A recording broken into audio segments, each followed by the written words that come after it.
In en om tuinroete word met trots geborg deur Dynamis Properties.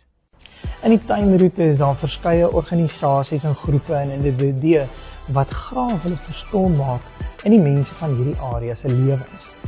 Nou, van hierdie mense is GridHub hierso in George. Ons het met Rosalind van Sail gesels oor wat se verskil GridHub in die mense in hierdie area se lewens maak.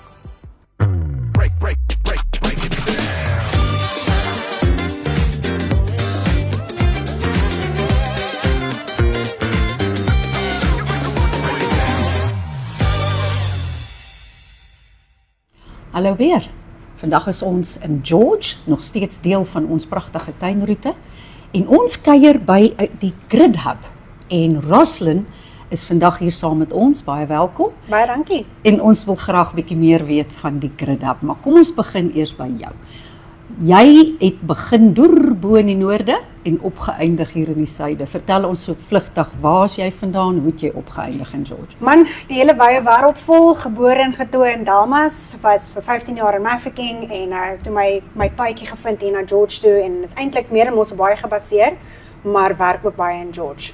En hoe het jy vir die ouens hier by GridHub, hoe het jy gekonnekteer met hulle? Waar het jy hulle eintlik met die sakekamer, het ek basies vir Marshall ontmoet en my seentjie het 'n liefde vir coding en het ons dan ook met mekaar gekonnekteer en op die einde van die dag self 'n student geword van die Garden Route Innovation and Technology Hub waar ek my HTML, CSS, JavaScript kursusse gedoen het en van daar af net verder gekode het en ja, ek het die passie en die visie gesien van wat Marshall hier wil doen met die tuinroete en met die hele Garden Route Innovation and Technology Hub.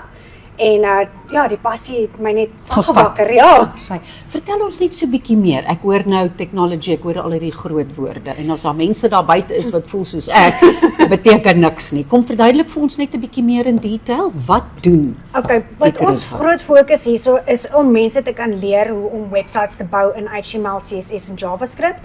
En dan ook so hulle eie besighede te kan begin. So ons het ook deur die hub doen ons incubator besighede waar ons opkomende besighede help met tegnologie.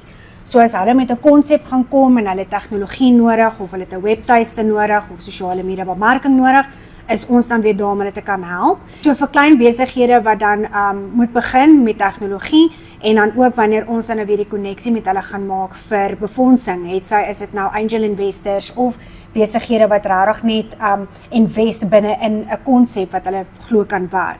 So ons help besighede om hulle voete te kan vind en dan bietjie te kan groei.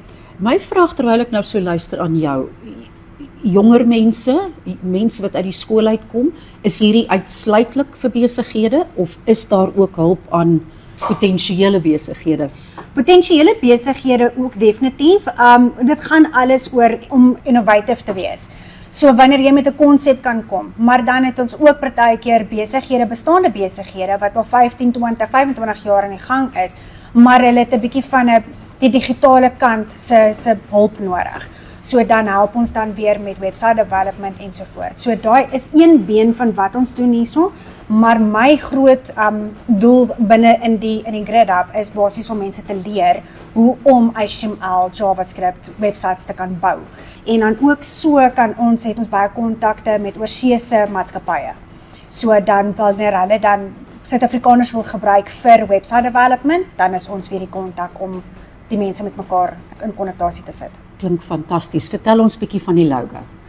Wel, die logo het 7 sirkels en dit verteenwoordig basies dan die 7 distrikte van die tuinroete. So ons groot doel is soos die hub hier in George, wil ons nou baie graag een in elke distrik van die tuinroete te kan vestig waarby mense kan inkom en kan werk. Dit is ons noem dit ook co-working space. So wanneer hulle wil inkom, dan kan hulle kom sit en werk of ons kan uit die boks uit dink, jy kan beplanne maak en so voort. So dis baie om ons probeer innovasie te bemark binne in die tuinroete in.